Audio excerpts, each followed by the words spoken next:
Good morning, students.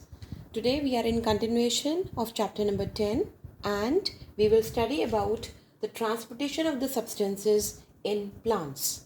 Till now we have studied about transportation in unicellular organisms, we have studied in human beings, and now we will study in plants. You know that in plants also the transportation of nutrients, of water, of food is also very necessary for the growth of the plants, like in human beings. So the minerals and the water, they are absorbed from the soil by the roots and then they are transferred to all parts of the plant through xylem. Xylem are the tube-like structures. They carry the minerals and the water from the roots to all parts of the plant. Similarly, the food which is produced in the leaves, that is carried from the leaves to the other parts through phloem. That you have already studied. Okay, phloem and xylem, they are the two tube-like structures. They help in the transportation of various substances in the plants, and together they are known as vascular bundles. Okay, in the beginning of the chapter I told you xylem and phloem, they are collectively known as vascular bundles. Now, this transportation of food from the leaves to the other parts of the plant is known as translocation. This particular process is called translocation. And what is transpiration? Transpiration is a process through which the plants lose water through stomata. Okay, what happens?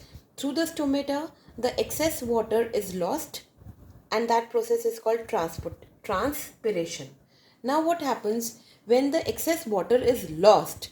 Then there is a need of water in the plants. Again the need arises for the water, and so it builds up a pressure. So with that pressure, the plants, they suck the water from the soil. Okay, so on one hand water is getting lost from the leaves. The moment the water gets lost, there is a need for water, there is a need for more water. So what do? Their pressure is built up here, and with that pressure the plants, they suck up that water from the soil through the roots, and from the roots it goes to the various parts of the plant with the help of xylem. So this cycle goes on. Okay, the water is lost, then the pressure is built up, and so it is sucked up by the roots. Okay, so now we will do the activity 2. Activity 1 is cancelled. We will not do this activity 1. Okay, activity 2 we will do. What is there in activity 2? To infer, what is the aim? To infer that transportation of water and minerals takes place through the xylem. Okay, so what you will do, you will take 2 glass beakers. 2 glass beakers we have taken, we will put water in them. 2 plant twigs, 2 twigs of the plant we have taken, and ink we have to take, cover slip, blade, slide and microscope. So what you will do, you will take 2 clean glass beakers and fill them up to 3/4 with water. Place 1 plant twig in each of the beakers containing water and label them setup A and setup B. So what do? We take 2 glass beakers, we fill water in that, and we put the plant twigs in them and we label them A and B. In the beaker B, we pour some ink in it, whether red ink or blue ink, whatever you want to pour. We have to pour some ink droplets in it so that the water becomes bluish or reddish, or it means it has to be colored. Okay, so what you will do, then observe and record your observation. What you will do, cut a thin section of the plant stems from both the setups with the help of the blade. We will take out these twigs, and after some times, not immediately after putting the ink, after some times or after a day, you will take out those twigs and then you will cut the stem of the twigs with the blade. We will cut the stem. Okay, and then what you will do, you will cut a piece of the stem and we will put that piece on a glass slide and we will see under the microscope. So what do we see? The stem in setup A looks transparent. That particular piece of the stem, the round stem that we have cut, that looks transparent in A because the water was colorless. Okay, the water has gone up, but water is colorless, so we cannot see any stains there, any color there. but in setup B, the tubes colored with the color of the ink are visible towards the center of the section. What will happen? Suppose this is a stem piece that you have cut, and what you will see that there are spots of blue color or a red color, whichever color you have poured here. So what does that mean? There are some tubes which are colored, and there are some tubes along with them which are not colored, right? So conclusion: water was transported from the stem to the leaves through xylem vessels, and when a section of the stem was viewed under the microscope, it showed that the few part of the tissues in the vascular bundles were colored. They are the xylem tissues. That means the colored ones were xylem tissue, and the uncolored one were, what are the uncolored one? Phloem. Because together they make vascular bundles, the tissues. In the tissues you will see a certain part is colored, certain part is not colored. So the part which is colored, they are the xylem tubes. They are carrying up the water. And the uncolored parts are the phloem. Phloem doesn't have a role to play in carrying up the water. Okay, so this is the experiment all about. Now we come to the experiment number 2, that is activity 3. Now here what is the aim? To infer that translocation. Translocation is what? The transfer of the food. Takes place through the phloem. That we have to do. What are the material required? We require a potted plant with a thick stem and a blade. We need a plant with a thick stem. Now select a potted plant that has a thick stem. Remove the bark around the stem about 5 inches carefully with the help of the razor blade. What you will do, this is a stem and this is a bark over it. Okay, the green layer, the brown layer around it, over it is called the bark. We will remove the bark for about 5 or 6 inches. The rest part will have the bark, the certain part will not have the bark. Okay. So now what you would leave the experimental setup for about 10 days and water the plants regularly. We have to leave this plant, this stem, in the sunlight for about 10 days, and we have to water it also regularly so that it can make its food in the presence of sunlight. Now observe the stem after 10 days and record your observations. What are the observations? The portion of the stem above the point where the bark was cut shows swelling, and the leaves will look fresh and green due to the accumulation of food. The plant which was having the part which was having the bark on it, there the leaves, where the leaves are there, they will be green, they will be fresh.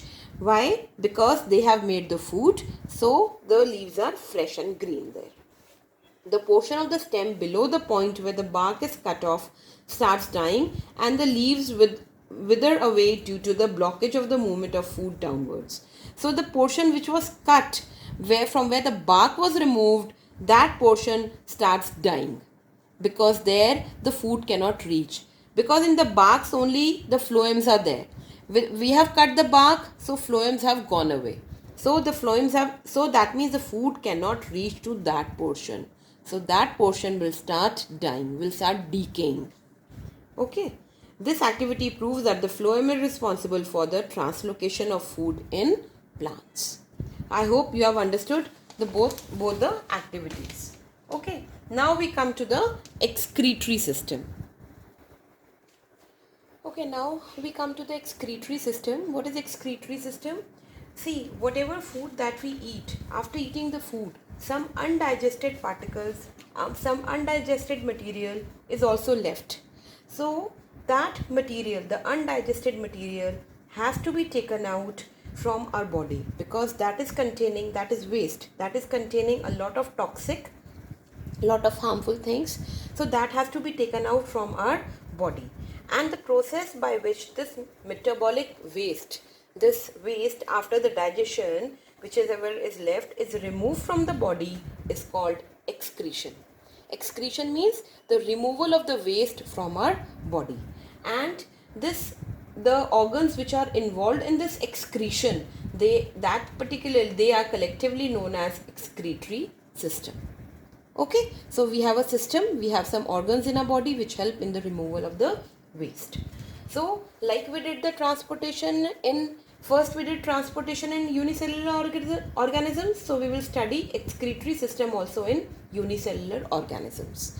In unicellular organisms, the waste is removed from their body through diffusion only. Through the diffusion, the food is absorbed and it is transferred, because there is only one cell, so no more organs are required. So through diffusion only the absorption of the food takes place. Through diffusion only the excretion of the food waste material takes place. Right? Now we come to the second number, to the human beings. In human beings, see, the excretory system, it includes the organs which are involved in the excretory system. They are skin, lungs and kidney. Through the skin, what happens? The salt, the excess salt and the water, it goes out from a skin in the form of sweat. Okay?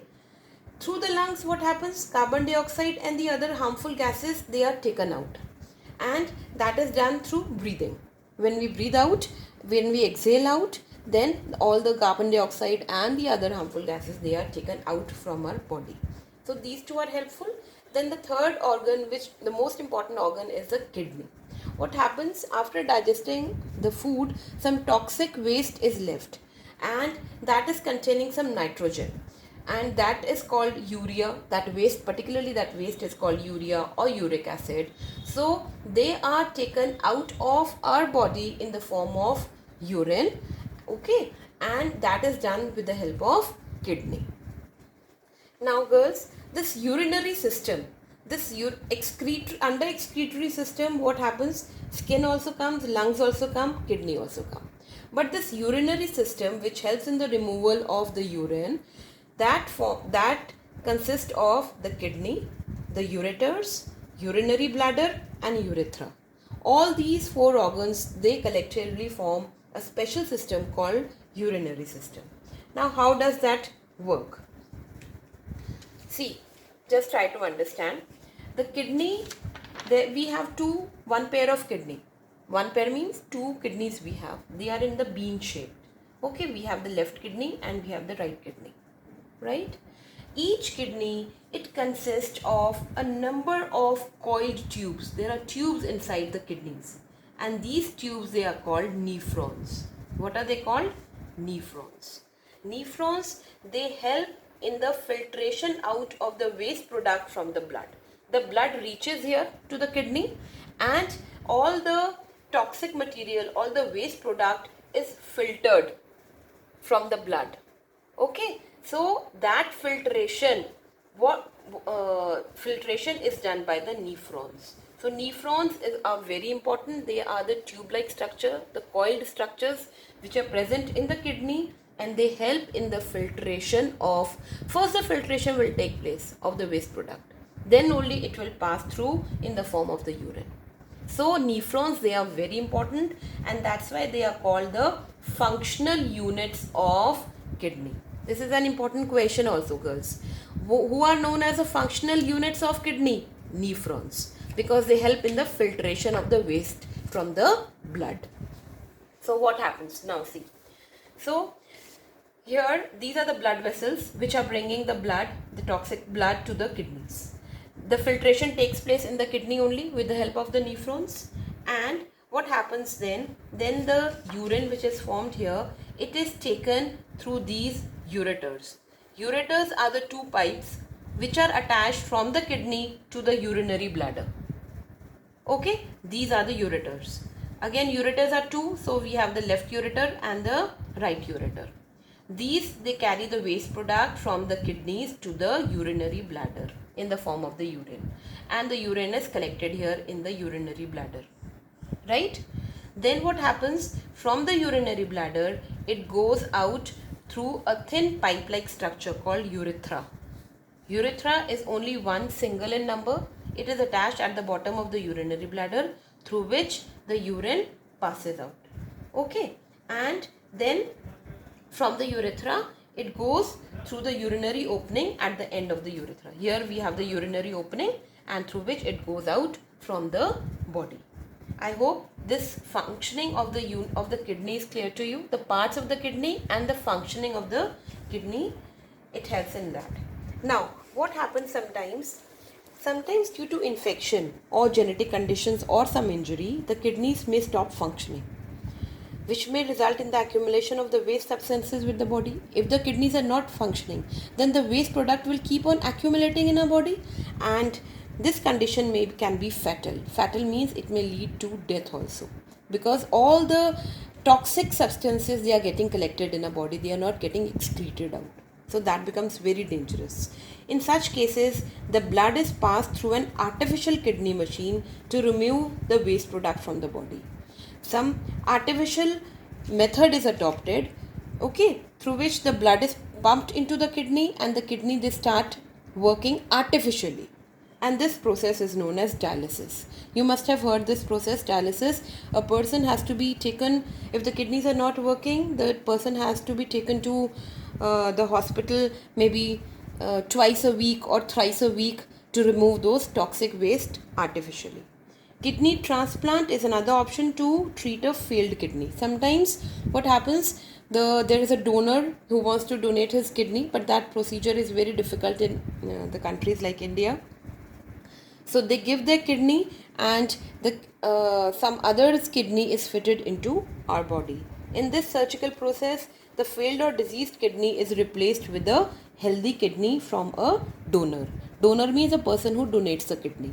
Okay, so I hope everything is clear to you, and the excretion in the plants, we will do it in the next session.